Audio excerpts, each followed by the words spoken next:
The wallet was sitting right there on the bus seat. Black leather, heavy, the kind that holds more than just cards. Maya Johnson picked it up because the man who left it looked tired. He had run out the back door at the last stop, phone pressed to his ear, shouting something about a hospital. He didn't see the wallet slide out of his coat pocket. Nobody else on the bus saw it either. Just Maya. She opened it to find a name. Just a name. That was all she wanted. Then she saw the money. $100 bills. Stacked tight, folded once down the middle. She counted them with shaking fingers right there in her seat. 1,000, 2,000, 5,000. Her hands started to sweat. 8,000, 9,000, $10,000 cash in a stranger's wallet. On a city bus. On a Tuesday morning, Maya was 31 years old. Single mom, 2 kids. She worked the night shift cleaning offices downtown and the morning shift serving coffee at a diner on 8th Street. She had $43 in her checking account. Her rent was 9 days late. Her daughter Zuri needed new shoes because the old ones had a hole in the sole the size of a quarter. Her son Malik needed a winter coat because the one he had didn't zip anymore. Her grandmother Pearl, the woman who raised her, was sleeping on a hospital bed in Maya's living room because the nursing home cost $4,200 a month, and Maya could not pay it. $10,000 would change everything. $10,000 would fix everything. $10,000 was sitting in her lap. Maya looked at the wallet. She looked out the bus window. She looked at the wallet again. Then she did something that nobody on that bus would have understood if they had been watching. She zipped the wallet shut. She put it in her purse, and she got off at the next stop to find the man who lost it. What Maya didn't know was this. The man who left that wallet on the bus was not just any man. And in 3 days, a black stretch limousine was going to pull up in front of her tiny apartment building, and a driver in a grey suit was going to step out, walk up 3 flights of stairs, knock on her door, and ask for a woman named Pearl Johnson. And what happened next would make her grandmother cry harder than she had cried in 40 years. But we are not there yet. Maya's day had started long before the bus. It always did. Her alarm went off at 4:30 in the morning. She did not press snooze. She never pressed snooze. There was no time. She slid out of bed quietly so she did not wake the kids. Zuri and Malik were asleep on the pull-out couch in the living room. They slept there every night because Pearl had the only bedroom now. Pearl needed it. Pearl had her hospital bed in there. Pearl had her medicine bottles lined up on the dresser like little soldiers. Pearl had her wheelchair next to the bed in case she needed the bathroom in the middle of the night. Pearl was 78 years old. She had a stroke 6 months ago. It happened on a Sunday morning while she was making pancakes. Maya had been at work. Zuri had been the one who called 911. An 8-year-old girl had called the ambulance and saved her great-grandmother's life. Maya thought about that every single day. Pearl could walk a little now. Slow steps. With a cane, but she got tired fast. She needed help with most things. She needed someone there. So Maya was there. Maya was always there. Pearl had raised Maya. Maya's mother died when Maya was 9 years old. An asthma attack in a waiting room at a free clinic. The clinic was busy. The clinic was understaffed. Nobody saw her for 4 hours. By the time a doctor finally came to her, she was already gone. She was 28 years old. After that, Pearl took Maya in. Pearl cleaned houses for white families in nice neighborhoods. Pearl made dinner every night. Pearl helped with homework. Pearl never raised her voice. Pearl never let Maya feel like she was a burden. Pearl told her every single day, "God's watching, baby, always." That was Pearl's whole religion right there. God's watching, baby, always. Maya tiptoed to the kitchen. She made coffee in a pot that was older than she was. She drank it black because milk cost money. She made oatmeal for the kids and left it covered on the stove with a note that said, "Eat this. I love you. Be good for Grandma Pearl." She kissed Zuri's forehead. She kissed Malik's forehead. She wheeled herself into Pearl's room. Pearl was already awake. Pearl was always already awake. She said she did not sleep much anymore. She said old people slept different. "Going to work, Grandma." "2 jobs today, baby?" "2 jobs today." Pearl reached up with her shaky hand and touched Maya's cheek. "God's watching, baby, always." "I know, Grandma. You hear me, Maya?" "Always. I hear you." Maya kissed her forehead and grabbed her bag. She stepped over the eviction notice that was taped to her front door. "The 3rd one this month." She did not look at it. She could not look at it anymore. She walked to the bus stop in the dark. It was cold. October cold. The kind of cold that gets into your bones and reminds you that winter is coming, and your son still does not have a coat that zips. The 6:14 bus came at 6:17. It was almost always 3 minutes late. Maya climbed on. She showed her bus pass to the driver. She walked to the back. She sat in her usual seat by the window. She put her bag on her lap. She closed her eyes for a second because she could feel the tired all the way down in her feet. That was when she noticed the man. 2 rows up, grey coat, expensive shoes, silver hair. He was on his phone. His voice was low, but Maya could hear pieces of what he was saying. How bad is it? Which hospital? Is he conscious? I am coming. I am coming right now. He was not crying, but he sounded like he wanted to. His hand was shaking when he held the phone to his ear. Maya knew that shake. It was the shake of a person who had just gotten the worst phone call of their life and was trying to hold themselves together until they could get somewhere private to fall apart. The bus pulled up to the Maple Street stop. The man stood up fast. He almost dropped his phone. He hurried to the back door. He stepped off the bus. He started running down the sidewalk. Maya watched him go. She felt sorry for him. She did not know what was happening to him, but she could feel it from across the bus. That was when she saw the wallet. It had slid out of his coat pocket when he stood up. It was sitting on the empty seat. Black leather, heavy. Just sitting there. Maya looked around the bus. Nobody else was looking at it. An old woman 2 seats away was asleep. A teenage boy across the aisle had headphones in, and his eyes were closed. The driver was looking forward at traffic. Just Maya. Maya and the wallet. She got up and walked over and picked it up. She figured she would open it, find his name, and return it somehow. Maybe she could call the bus company. Maybe she could find him on the internet. Maybe she could just turn it in at the police station after her shift. She sat down with the wallet in her hands. She opened it. The first thing she saw was a driver's license. Walter Hendricks, an address she did not recognize. Her face she had just watched run off the bus. The second thing she saw was the money. She did not believe it at first. Her brain did not let her believe it. She thought it was maybe play money, or maybe one big bill on top of a stack of singles. She pulled the bills out slowly. They were all real. They were all hundreds. She counted them. She counted them again. $10,000. Her hands started to sweat. Her heart was beating so hard she could feel it in her throat. She felt dizzy. She put her head down between her knees for a second because she thought she might pass out. $10,000. Her rent was probably $200 a month. She owed 2 months. That was $2,400. Pearl's nursing home, the good one, the one she could not afford anymore, was $4,200 a month. The medicine alone was $380 a month. Zuri needed shoes. Malik needed a coat. The electric bill. The phone bill. The kids needed school supplies. They needed real food. Maya could not remember the last time she had bought a piece of fruit just because she wanted it. $10,000 would not just help. It would save her life. It would save Pearl's life. It would save everything. And nobody was watching. Nobody had seen. Maya sat there with the wallet open in her lap. She looked at the money. She looked out the window. She looked at the money again. Then she saw the photograph. There was a photograph tucked behind the cards. A small black and white photograph. Old. The edges were soft from being touched a lot. It showed a young black woman holding a baby. The woman was smiling at the camera. The baby was looking up at the woman. Maya did not know why this photograph stopped her.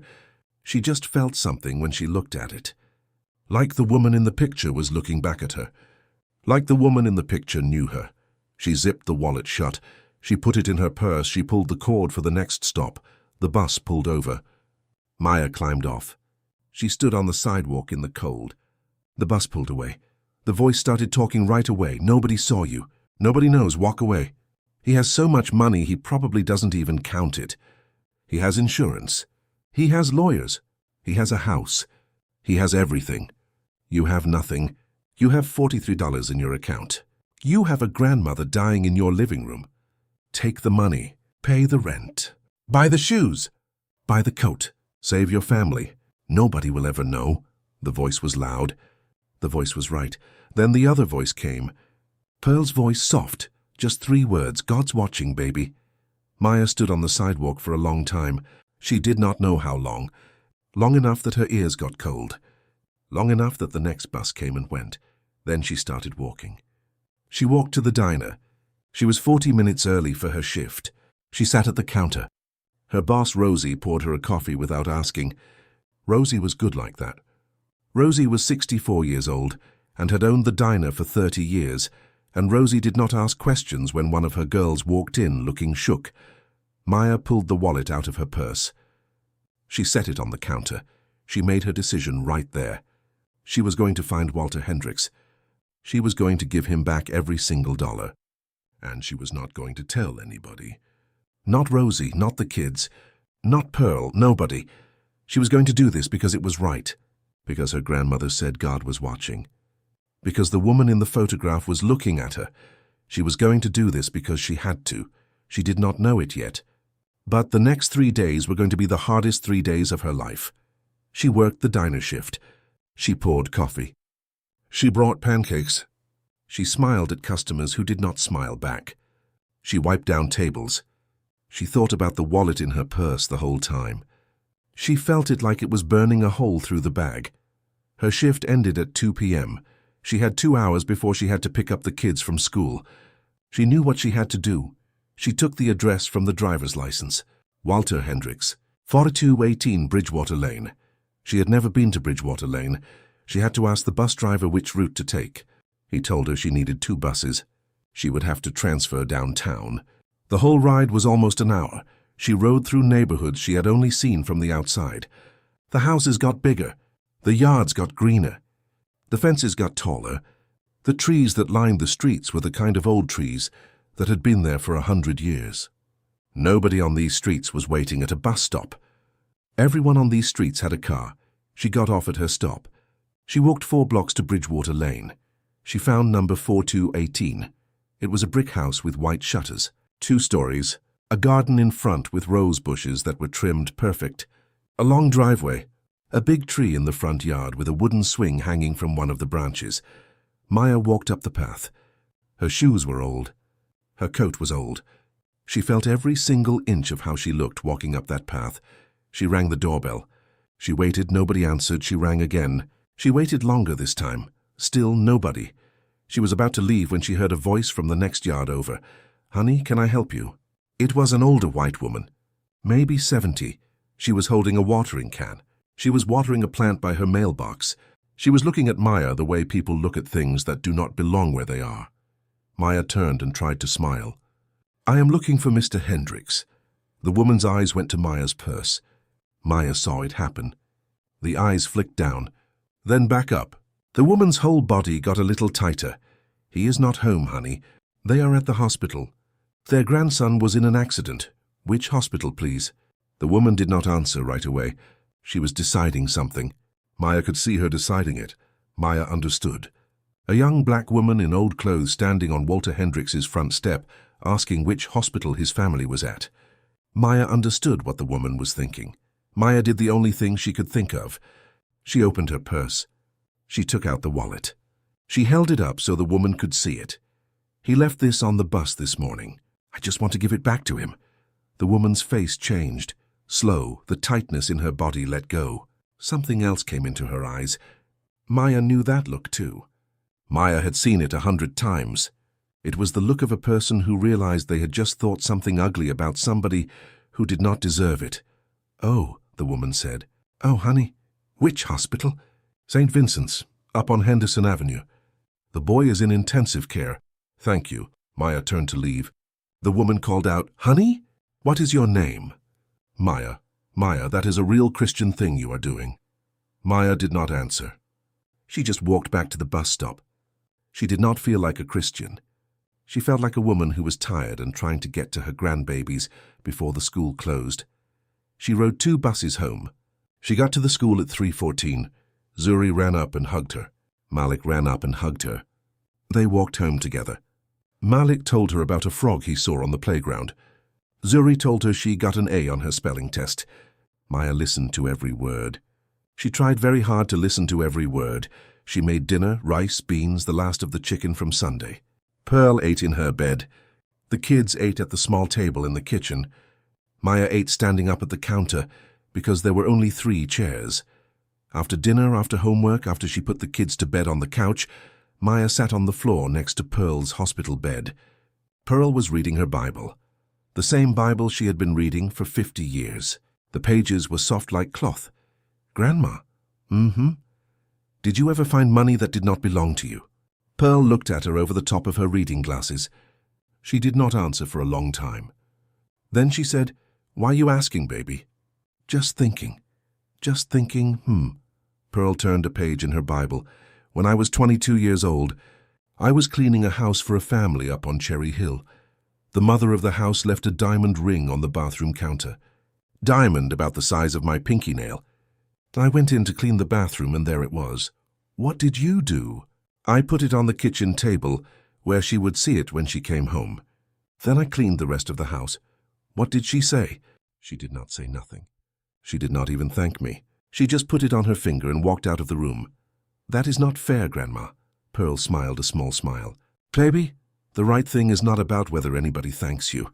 The right thing is about whether you can look at yourself in the mirror tomorrow morning. You hear me?" "I hear you. You sure you're just thinking?" "I am sure." Pearl looked at her for a long time. Then she went back to reading her Bible. Maya kissed her grandmother's forehead. She got up. She went to work. She cleaned the Brennan Tower office building from 10 p.m. to 4 a.m., 22 floors. She vacuumed. She emptied trash cans. She wiped down conference room tables. She scrubbed bathroom sinks. Her bag was in the supply closet on the 14th floor. The wallet was inside the bag. She thought about it the whole night. At 4 a.m. she clocked out. She rode the bus home in the dark. The sky was just starting to turn grey. She slept for 2 hours. She got up. She made breakfast for the kids. She got them ready for school. She walked them to the bus stop. She watched them climb on. She waved until the bus was out of sight. Then she went to the hospital. St. Vincent's was a big white building on Henderson Avenue. Maya had been there once before when Pearl had her stroke. She knew the smell of the lobby. Bleach and coffee and old flowers. She walked up to the information desk. A woman behind the desk looked up. "I am looking for the Hendricks family. Their grandson was in an accident." The woman looked at Maya. She saw the cleaning uniform, the tired eyes, the cheap purse. "Are you family?" "No, ma'am. I have something that belongs to Mr. Hendricks." "What is it?" Maya could not say $10,000 out loud at a hospital information desk. She could not. She just shook her head. "I am sorry, I cannot give out patient information unless you are family." Maya sat in the lobby for 2 hours. She watched every person who walked in. She watched every person who walked out. She did not see Walter Hendricks. She had to leave to get to her diner shift. That night she went back to Walter's house. She knocked. Nobody answered. She knocked again. She waited. She pulled a piece of paper from her purse. The receipt from the gas station where she had bought a coffee yesterday morning. She turned it over and wrote on the back. Her hand was shaking. "Mr. Hendricks, you left your wallet on the 6:14 bus on Tuesday morning. I have it safe. Nothing is missing. Please call me when you can." She wrote her phone number. She signed it. Maya J. She slid it under the door. She walked back to the bus. That night was the longest night of her life. She worked her shift. She cleaned the bathrooms on the 22nd floor. The executive bathrooms, marble counters, gold faucets, mirrors that ran from the ceiling to the floor. She stood in front of one of those mirrors at 2 a.m. and looked at herself. The voice came back. It was louder this time. "Mina, he is not even going to call. He has not even noticed it is gone. He is rich. He does not need it. You need it. Your grandmother needs it. Your kids need it. You are being a fool. You are being a fool because some old woman told you 50 years ago that God is watching. God is not watching, Maya. Nobody is watching. Nobody has ever been watching. Take the money. Save your family." Maya stood in front of that mirror for a long time. She looked at her own face. She looked at her own eyes. She thought about her mother. She thought about her mother sitting in that waiting room for 4 hours. She thought about her mother getting weaker and weaker while people walked past. She thought about how nobody saw her mother, because her mother was just another tired black woman in a clinic that did not care. She thought about what kind of mother she wanted to be. She thought about what kind of woman she wanted Zuri to remember when Zuri was 31 years old herself. She finished her shift. The wallet was still in her bag. She walked home in the cold morning. The sun was coming up. She got to her building. She climbed the 3 flights of stairs. She got to her door. There was a new notice on the door. White paper, black letters, final notice. Pay by Friday at 5 p.m. or be removed. Maya stood in the hallway holding the notice. She was shaking. She was shaking so hard she could hear her own keys jingling in her pocket. She was not shaking from the cold. She was shaking from everything. She heard Pearl's voice from inside the apartment. "Baby, that you?" "It's me, Grandma. Come in here." "Let me see you." Maya wiped her face. She unlocked the door. She walked in. Pearl was sitting up in her bed. She had her glasses on. She had her Bible open. She looked at Maya. She looked at the paper in Maya's hand. "Come sit by me." Maya sat on the edge of the bed. "How bad is it?" Maya could not answer. "Baby, how bad is it?" And then Maya broke. She just broke. She put her face in her hands and she cried. She cried like she had not cried since she was 9 years old at her mother's funeral. She cried for everything. The rent, the shoes, the coat, the eviction, the nursing home she could not pay for, the medicine, the bus, the wallet, the voice in her head, all of it. Pearl did not say anything for a long time. She just put her shaky old hand on Maya's back. She just rubbed slow circles, like she used to do when Maya was a little girl. When Maya could finally breathe again, she told Pearl about the rent, about the eviction, about being late on every bill, about not being able to afford the good nursing home anymore, which was why Pearl was here at home instead of in proper care, about feeling like she was failing at every single thing. She did not tell Pearl about the wallet. Pearl listened to all of it. Then she took Maya's chin in her hand and lifted it up, so Maya was looking at her. "Baby, you listen to me. The Lord did not bring us this far to let us drown. You hear me?" "Grandma." "You hear me, Maya?" "I hear you." "You stand up. You go to work. You do what is right. The right thing always comes back. Always. You may not see it today. You may not see it tomorrow, but it comes back. It always comes back. You hear me?" "I hear you. Now go wash your face. The babies are going to wake up soon." Maya washed her face. She made breakfast. She got the kids ready for school. She walked them to the bus stop. She went to work at the diner. She was pouring coffee for Mr. Riley, who came in every morning at 11:30 and ordered the same thing, eggs over medium and a side of bacon. Her phone buzzed in her apron pocket. Unknown number. She walked to the back of the diner. She answered it. "Hello?" A man's voice, tired, older. "Is this Maya?" "Yes. Maya, my name is Walter Hendricks. You left a note at my house." Maya's heart stopped. Her hand on the phone went numb. "Yes, sir. I just found your note. I just got home from the hospital. I have been there for 3 days. My grandson was hit by a car. He is going to live, but it has been very bad. I did not even know my wallet was gone. I have not thought about money for 3 days. I am so sorry about your grandson, sir." "Thank you."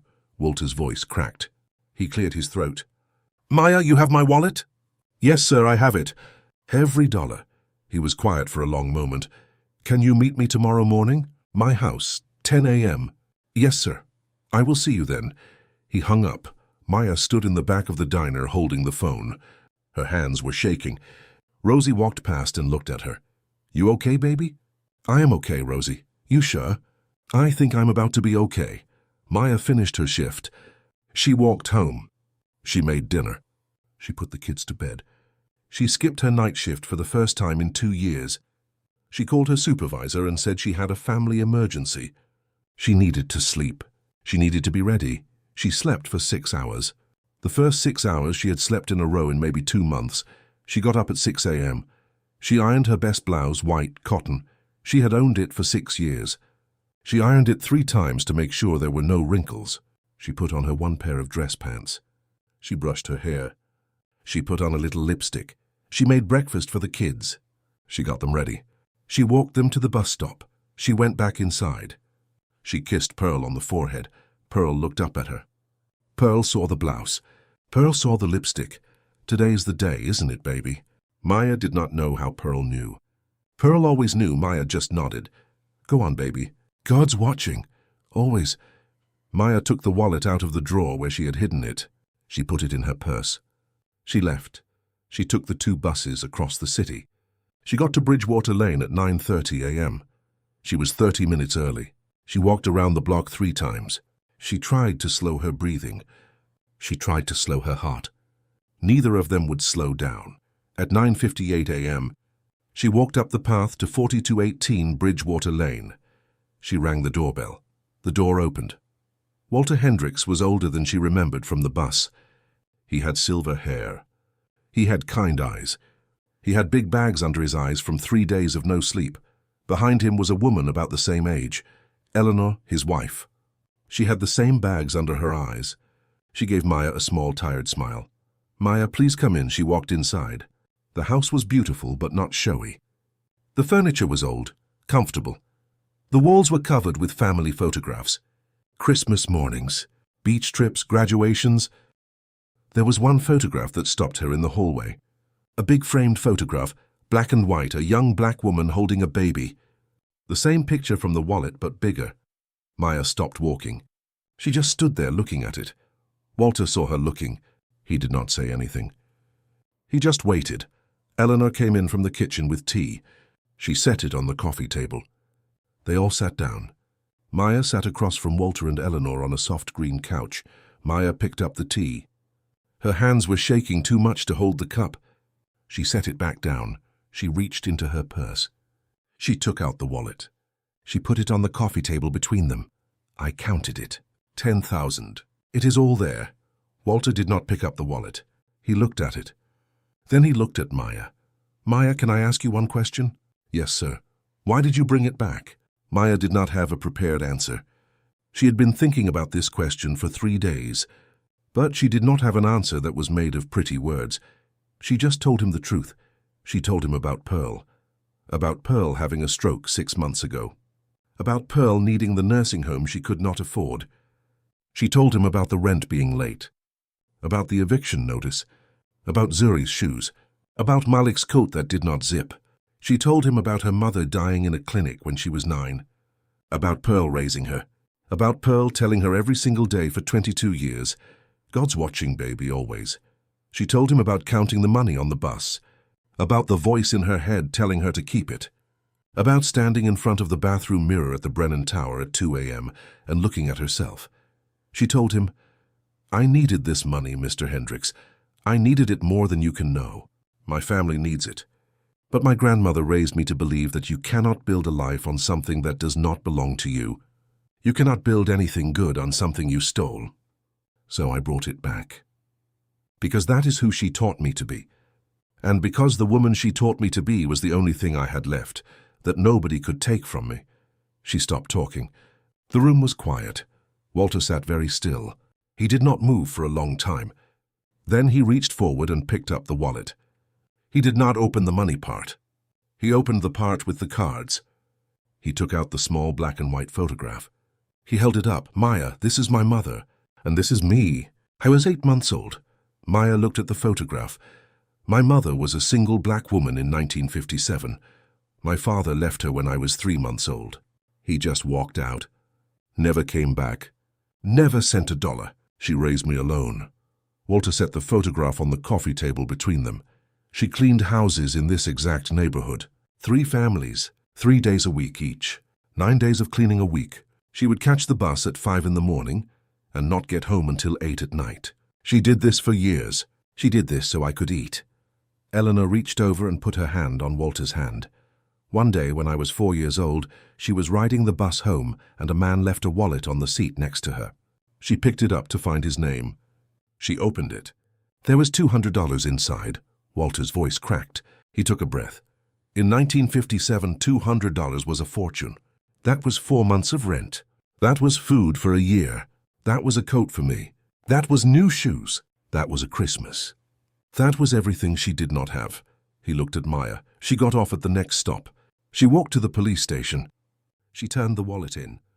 The police found the man. He was a banker. He was so moved by what she had done that he came to our apartment to thank her. He met me, he met my mother. He saw the way we were living. Walter paused. His eyes were wet. The next week he offered her a job. A real job. In his office, doing filing. The first job his bank ever gave to a black woman. She worked there for 35 years. She put me through college on that salary. She put me through business school. I started my company because she made it possible for me to start my company. Walter pointed at the photograph. Every dollar I have. Every dollar in that wallet. Every dollar in this house. Every dollar in my company. All of it exists because a man in 1957 was given his wallet back by a woman who had every reason in the world to keep it. He looked at Maya. He looked at her for a long time. Do you understand what you have done, Maya? Do you understand whose story you just walked into? Maya could not speak. Tears were running down her face. She did not even know when they had started. Walter did not pick up the money in the wallet. He left it where it was. Maya, I am the founder of Hendricks Logistics. We are a regional shipping company. 800 employees. I am 67 years old. I am going to retire in 3 years. Yes, sir. I want to pay your rent. I want to clear what you owe. I want to pay for your grandmother to be moved to the best assisted living facility in this city. The one with the garden. The one with the windows. The one where she will have a nurse who knows her name. I want to set up a college fund for your children. I want to offer you a full-time position in my company. Administrative office. $58,000 a year to start. Health insurance for the whole family. Paid time off. Maya was shaking her head. She was shaking it hard. Mr. Hendricks, no, sir. I did not come here for that. I did not bring this back so you would give me anything. I brought it back because it was right. That is all. Walter smiled. A small, tired smile. Maya, I know. That is exactly why I am offering. If you had asked for it, I would not give it. But you did not ask. You did not even hint. You sat on this couch and told me you did not want it. That is exactly why you are getting it. Eleanor leaned forward and took Maya's hand. Honey, you do not have to decide right now, but please, let us help you. The way someone helped Walter's mother. Let the story keep going. Maya could not speak. She could only cry. She cried with her hands in her face and her shoulders shaking. Walter and Eleanor did not rush her. They just sat there with her until she could breathe again. When she could finally talk, she said, I have to go home and tell my grandmother. Of course you do, Walter said. She walked out of that house in a daze. She rode the bus home. She did not feel her feet on the ground. She kept touching her own arm to make sure she was real. She did not tell Pearl that night. She wanted to make sure it was real first. She wanted to wait. Friday morning at 9 a.m. there was a knock on her door. Maya answered it. A man in a suit was standing there. He had a leather folder. He was from a property management company. Ms. Johnson. Yes. Your rent has been paid. 3 months in advance. The eviction is cancelled. We have a letter for you from Mr. Walter Hendricks. He handed her the letter. He tipped his hat. He walked away. Maya stood in the doorway holding the letter. She slid down the doorframe until she was sitting on the floor of her own hallway. She cried again. The kids came running out of the kitchen. Zuri sat down next to her. Malik climbed into her lap. Mama, what is wrong? Nothing, baby. Nothing is wrong. Everything is right. Everything is right for once. Saturday morning at 10 a.m., Maya was in the kitchen making pancakes. Pearl was sitting up in her bed reading the newspaper. The kids were watching cartoons. A car horn honked outside. Loud and long, Zuri ran to the window. Mama, Mama! There is a giant black car outside. It is so long. Maya walked to the window. She looked down. A black stretch limousine, parked in front of her building. A driver in a grey suit was standing next to it. He was looking up at her window. He had a big envelope in one hand and a bouquet of white roses in the other. He walked into the building. Maya could hear him climbing the stairs. 3 flights. His footsteps were heavy and slow. He knocked on her door. Maya opened it. Ma'am, my name is James. I have been sent by Mr. Walter Hendricks. I am looking for a Ms. Pearl Johnson. That is my grandmother. May I see her, please? I have something to deliver. Maya wheeled Pearl out to the living room. Pearl was confused. She kept asking Maya what was happening. Maya did not know what to say. She just kept saying, just listen, Grandma. Just listen. James, the driver, stood in the middle of the small living room. He looked too big for the space. The flowers looked too big. The whole moment looked too big. He handed the roses to Pearl. Pearl took them with her shaky hands. She looked at them like they were not real. "Ma'am, Mr. Hendricks asked me to read you this letter personally, if you will allow it." Pearl looked at Maya. Maya nodded. Pearl looked back at James. "Go on, son." James opened the envelope. He took out a letter. He cleared his throat. He started reading. "Ms. Pearl Johnson, my name is Walter Hendricks. I do not know you, but I owe you everything." Pearl was sitting very still. "On Tuesday morning, your granddaughter Maya found my wallet on a bus. There was $10,000 in it. She did not know me. She did not owe me anything. She had every reason in the world to keep that money. She did not. She spent 3 days trying to find me to give it back. When she did, she told me about you. She told me that you raised her. She told me that you taught her that you cannot build a life on something that does not belong to you. She told me that you told her every single day, 'God's watching, baby.' Always." Pearl made a sound, a small soft sound, like a sob trying to come up but not quite getting there yet. James kept reading. "Ms. Johnson, in 1957, a woman like you raised a son like me. My mother. She was a single black woman who cleaned houses. She found a wallet on a bus when I was 4 years old. She returned it. Her honesty changed my life. It changed my mother's life. It is the only reason I have anything that I have today." James took a breath. "I did not believe my mother's stories for many years. I thought the world had changed. I thought nobody was raising children like that anymore.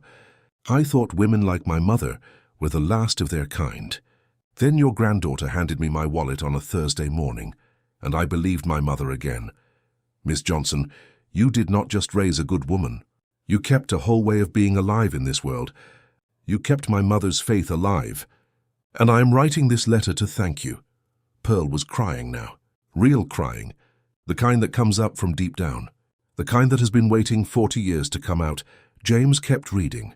"In honor of what you have done, I have arranged the following. Ms. Pearl Johnson will be moved to Riverside Gardens, the finest assisted living facility in this city, effective immediately. All costs covered for the rest of her natural life. There will be a private room, a garden view, round-the-clock nursing. A college fund of $40,000 has been set up for each of Maya's children. Zuri and Malik. Maya has been offered, and we hope she will accept, a permanent position with Hendricks Logistics, with a starting salary of $58,000 a year and full benefits." Pearl was holding the roses against her chest. Her whole body was shaking with the crying. "Ms. Johnson, my mother passed away in 1998. I never got to thank her enough. I never got to tell her how much she did for me. So I am telling you, thank you. Thank you for the woman you raised. Thank you for the world you helped make." The right thing came back. It came back to your granddaughter. It came back to my family. It came back to all of us. "Yours sincerely, Walter Hendricks." James folded the letter. He placed it gently on Pearl's lap on top of the roses. The room was completely silent except for Pearl crying. Pearl was not crying small tears. She was crying. The big shaking sobs of an old woman who had spent her whole life believing in something that the world kept trying to tell her was foolish. She was crying for her own mother, who had also cleaned houses for white families. She was crying for Maya's mother, who had died in a waiting room while people walked past. She was crying for every quiet right thing she had ever done that nobody had thanked her for. She was crying because for the first time in maybe 40 years, the world had stood up and said, "We see you. We see what you did. We see what you built. We see what it cost you. And we are saying thank you." Maya knelt down next to her grandmother's wheelchair. She put her head on Pearl's shoulder. Pearl held her with one hand and held the roses with the other. James, the driver, took off his cap. He held it against his chest. He had tears running down his face, too. He did not say anything. He just stood there in his grey suit in that small living room and let the moment be what it was. After a long time, when Pearl could breathe again, James spoke. "Ms. Johnson, Mr. Hendricks would like to invite you and your family to lunch at his home today. The limousine is yours for the day. Mrs. Hendricks is preparing the meal, if you are willing." Pearl looked at Maya. Pearl's eyes were red. Pearl's face was wet. Pearl was smiling. "Baby, I have not been in a car like that in my whole life. "Then we are going, Grandma. We are going." Maya helped Pearl into her best dress. She helped her into her good shoes. She got the kids dressed up. Zuri put on her one church dress. Malik put on a shirt with a collar. James helped Pearl down the 3 flights of stairs, slow and careful, one step at a time. He helped her into the back of the limo. The kids climbed in after her. Their eyes were huge. Malik kept touching the leather seats and giggling. Zuri kept pressing the button to roll the window up and down. The limo pulled away from the curb. Pearl looked out the window as her neighborhood went by. She was holding Walter's letter against her chest like it was a Bible. They had lunch at the Hendricks house. Walter and Eleanor met them at the door. Walter's grandson was there. He was 16 years old. He was on crutches. He had a cast on his leg, but he was alive. He was alive and laughing. Eleanor had made a big meal. Roast chicken, mashed potatoes, green beans, cornbread that she said her mother-in-law had taught her how to make. Walter said grace before they ate. He thanked God for the meal. He thanked God for his grandson. He thanked God for Maya. After lunch, Walter and Pearl sat in the living room together. Walter told Pearl about his mother. Pearl told Walter about her own mother, who had also cleaned houses, who had also taught her to bring back what did not belong to her. They were 2 old people who had grown up in the same world, on different sides of the same tracks, and they had so much to say to each other. Maya watched them from across the room. She watched her grandmother laugh, a real laugh, from her belly, the first one Maya had heard in maybe a year. Maybe more. That was when Maya knew. Everything was going to be okay. Not perfect, not easy, but okay. 6 months later, Maya was working at Hendricks Logistics. She wore a name tag. She had her own desk. She had health insurance for the first time in her life. She took the kids to the dentist for the first time in 3 years. Zuri got new shoes. Malik got a winter coat that zipped all the way up. Pearl was at Riverside Gardens. She had a private room with a big window. She had a small garden right outside her window, where she could watch the birds. The nurses knew her name. The nurses brought her tea in the morning. Pearl read her Bible every day. She told the nurses about her granddaughter every chance she got. Maya still rode the bus to work some mornings. The 6:14, she still sat in the back. She still looked at empty seats. She still felt the weight of what one quiet morning had given her. She still heard Pearl's voice in her head. God's watching, baby, always. Now the story you just heard, it is fiction. Maya Johnson is not a real person. Walter Hendricks is not a real person. The bus, the wallet, the limo, the letter, none of it really happened. But the feelings are real. The single mothers working 2 jobs while raising children and grandparents are real. The eviction notices are real. The grandmothers sleeping in living rooms because nursing homes cost too much are real. The wallets left on buses are real. The choices people make in the back of those buses are real. And the question is real too. The question is always real. What would you have done? If you sat down on a bus tomorrow morning and there was a wallet next to you with $10,000 in it, what would you do? Nobody would know. Nobody would see. You could pay your rent. You could fix your car. You could buy your kids the things they need. You could change your whole life with one quiet decision. But what would you teach your daughter to do?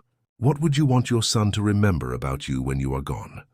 That is the only question that ever really matters. Maya Johnson did not get a limo and a job because she was lucky. She did not get those things because the universe owed her one. She got those things because of who her grandmother was. And her grandmother got to be that woman because of who her own mother was. And it goes back.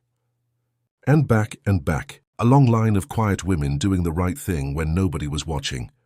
A long line of women who believed God was watching even when the world told them God was not. The right thing always comes back. Sometimes it comes back in a wallet. Sometimes it comes back in a limo. Sometimes it comes back as a letter that makes your grandmother cry harder than she has cried in 40 years. Sometimes it just comes back as a quiet voice in your head, late at night, telling you that you did good today.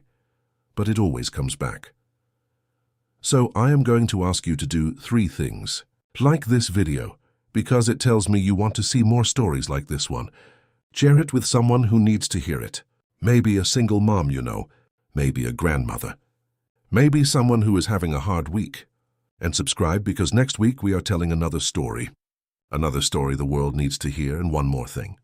The next time you find something that is not yours, even if it is just $1 on the sidewalk, even if it is just a phone left on a table, even if nobody is watching, do the right thing. Do it because somebody taught you to. Do it because somebody is going to remember you for it one day. Do it because God's watching, baby, always.